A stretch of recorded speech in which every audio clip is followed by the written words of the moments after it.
Good evening friend. आज हम लोग शुरू करने वाले हैं इंजीनियरिंग मैथमेटिक्स में आज हम लोग शुरू करने वाले हैं मैट्रिक्स। पहले हम लोग जानेंगे कि मैट्रिक्स होता क्या है, मैट्रिक्स का कितना टाइप होता है, फिर मैट्रिक्स का प्रॉपर्टी क्या होता है, फिर मैट्रिक्स को हम लोग इन्वर्स कैसे निकालते हैं, फिर उसके बाद हम लोग डिटर्मिनेंट के बारे में जानेंगे कि डिटर्मिनेंट क्या होता है, डिटर्मिनेंट का प्रॉपर्टी क्या होता है। फिर इस चैप्टर में हम लोग को फैक्टर के बारे में जानेंगे, फिर इस फैक्टर में हम लोग माइनर के बारे में जानेंगे, फिर इस चैप्टर में हम लोग एडजेसेंट के बारे में जानेंगे, फिर इस चैप्टर में हम लोग इन्वर्स के बारे में जानेंगे। तो ये सब चीज़ हम लोग को जानना है। तो सबसे पहले हम लोग जानने का कोशिश करते हैं कि मैट्रिक्स क्या होता है।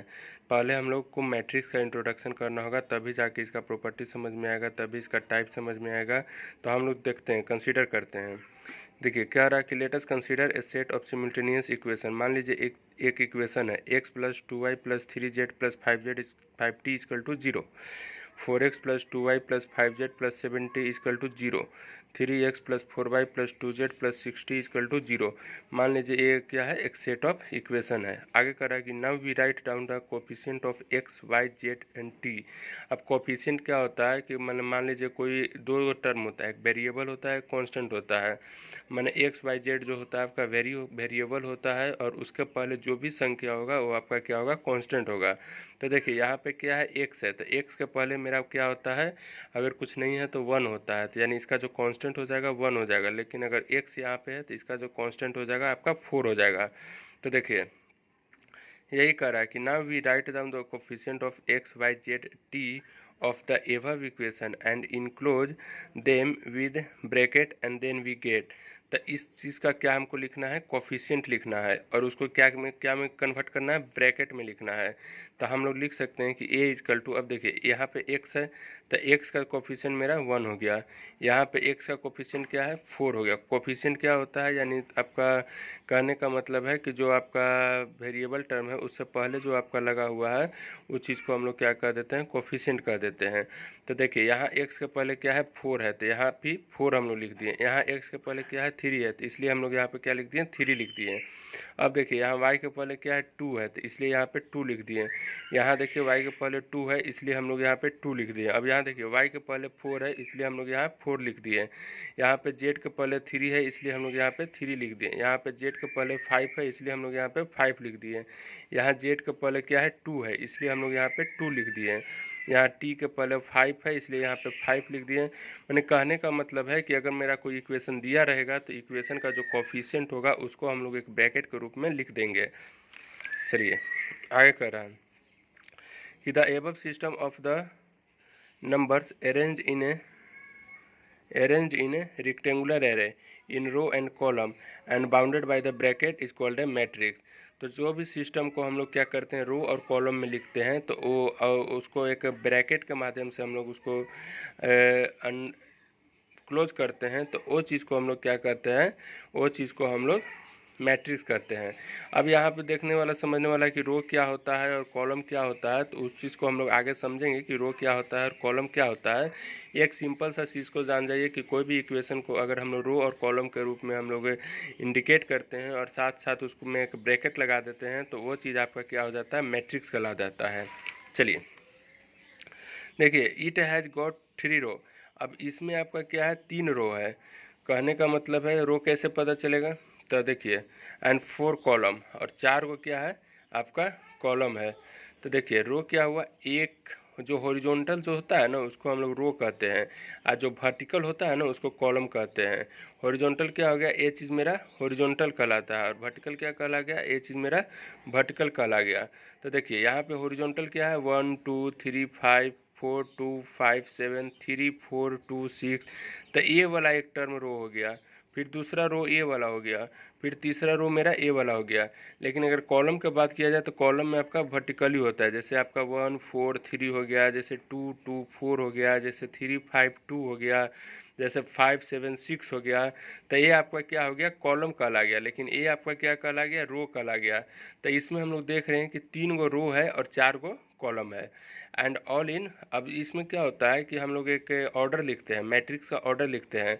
तो ऑर्डर में क्या करते हैं कि रो इंटू कॉलम करते हैं, यानी रो मेरा कितना है यहाँ पे 3 है और कॉलम मेरा कितना है 4 है। तो अगर 3 इंटू 4 करेंगे तो मेरा कितना हो जाएगा, 12 एलिमेंट निकल जाएगा।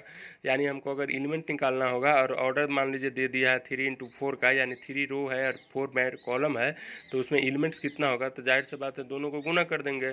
तो ये जो चीज़ होता है ना, ये आपका 3 इंटू 4 जो हो रहा है, ये आपका ऑर्डर ऑफ मैट्रिक्स को इंडिकेट कर रहा है। यानी कहने का मतलब है कि 3 कहने का मतलब है कि 3 रो है और 4 कब का क्या है, कॉलम है। चलिए ठीक है, आगे देखिए, कह रहा है कि it is termed as the 3 into 4 matrix.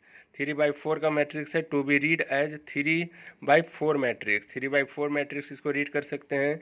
In the double subscripts of an element, the first subscript determinates the row and the second this subscript determinate the column in which the element lies aij lies in the ith row and jth column।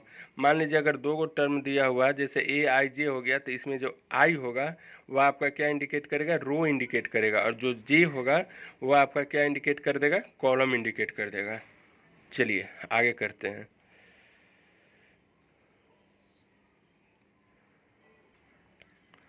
देखिए क्या लिख रहा है कि a set of M N represent, एगो set है M N का जो क्या क्या रिप्रेजेंट कर रहा है, real and imaginary arrange in the form of a rectangular array of M rows and N column. M N क्या कर रहा है, एम आपका रो इंडिकेट कर रहा है और एन आपका क्या कॉलम कॉलम इंडिकेट कर रहा है, जिसको हम लोग क्या कर दिए, एम इंटू एन मैट्रिक्स कर दिए।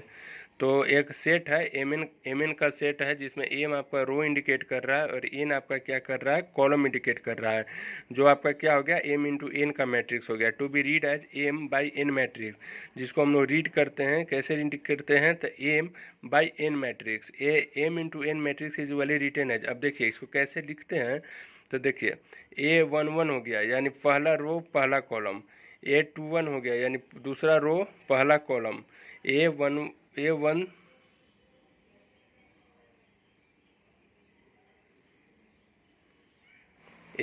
हो गया यानी पहला रो दूसरा कॉलम, A22 हो गया यानी पहला दूसरा रो दूसरा कॉलम।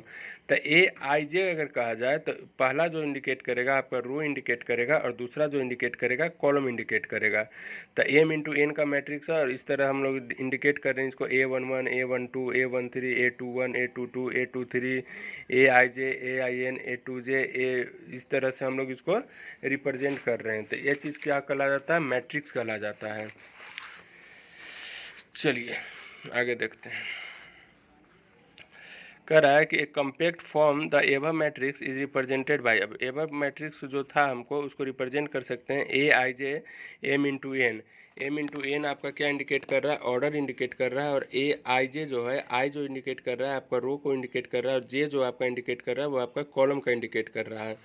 ठीक है, the number of A11 A12 it is here known as the elements of the matrix A. अब A11 और A12 जो था आपका नंबर, उसको हम लोग क्या से इंडिकेट कर रहे थे, एलिमेंट से इंडिकेट कर रहे थे। The element A I J belongs to the ith row and jth column, जिसमें आपका ए आई क्या है, रो है, और जे आपका क्या है, कॉलम है, and is called the I jth elements of the matrix A I J. तो इसमें आपका जो आई जे होता है आपका मैट्रिक्स का रो और कॉलम इंडिकेट करता है। ठीक है, thus in the element aij the first subscript I always denotes the number of the row and the second subscript j denote the number of the column in which the elements occur।